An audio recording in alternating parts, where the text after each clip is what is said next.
My fiancée used to date my estranged brother, and I found out 2 weeks before our wedding. I found out my fiancée used to date my estranged brother. 2 weeks before our wedding, I haven't spoken to my brother Caleb in nearly 10 years.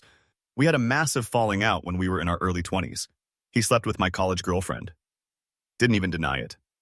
Just laughed, said, "Guess she picked the better brother." I punched him, broke his nose. He moved across the country, and I haven't heard from him since until last week. I got a Facebook message from a mutual cousin saying Caleb wanted to reconnect. Not necessarily with me, but he heard I was getting married and was going to be in town, said he might drop by. I laughed it off. What are the odds?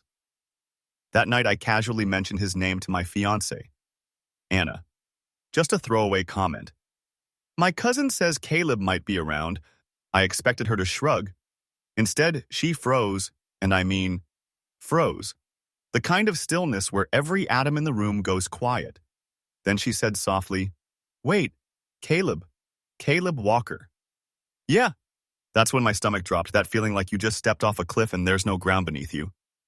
She sat down and admitted they'd dated briefly years ago, long before we met. She said it was casual. Nothing serious, but her voice trembled when she spoke and her eyes didn't meet mine. That night I couldn't sleep.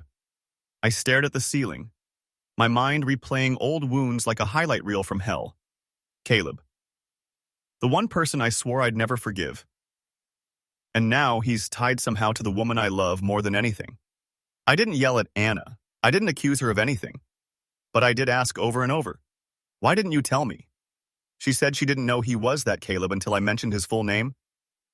She never met my family. My parents passed when I was in high school, and I cut Caleb out of my life long before she came along. She said she didn't think it mattered.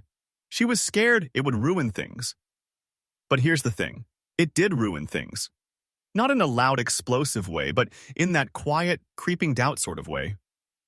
The kind that sits on your chest and whispers, "Is this a sign?" We spent the whole weekend barely speaking. Every time I looked at her, all I could picture was Caleb. His smug grin, the betrayal in his eyes the last time we saw each other. And now he's in her past. It's stupid, right? Irrational, petty, but trauma doesn't check with logic before it shows up. I spent Monday driving out to this crappy bar on the edge of town where I heard he was hanging out. I don't know what I was expecting, maybe to yell, maybe to swing again. Instead, I just stared at him. He looked older, gaunter, tired. He smiled when he saw me. Said, "Hey, little bro." I didn't say anything at first. I just sat beside him and ordered a drink. After a long silence, I asked if he knew who Anna was when they dated. He said, yeah, he knew. Said he figured it out a few months after we started dating. Claimed he didn't want to cause problems, so he stayed quiet. Said he was trying to be respectful. I nearly hit him again, but I didn't. Instead, I just said, "You're not coming to the wedding." He nodded. Didn't plan to. The drive home was the longest of my life. I kept thinking about the wedding invitations, the catering, the guest list, the tux, the venue, the life we've been planning.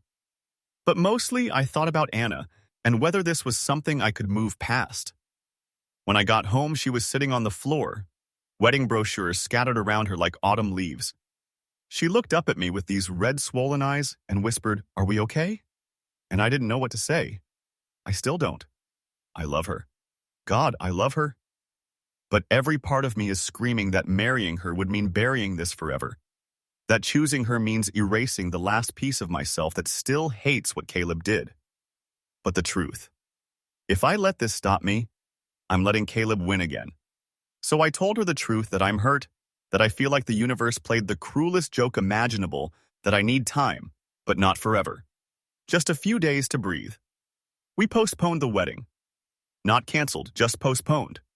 Because if we're going to do this, I need to walk down that aisle without any ghosts at my back. I still don't know if I made the right call, but I know this love is messy and healing isn't linear. Sometimes it means confronting the very thing you spent years trying to forget. And sometimes it means choosing peace over pride, even if it breaks you a little.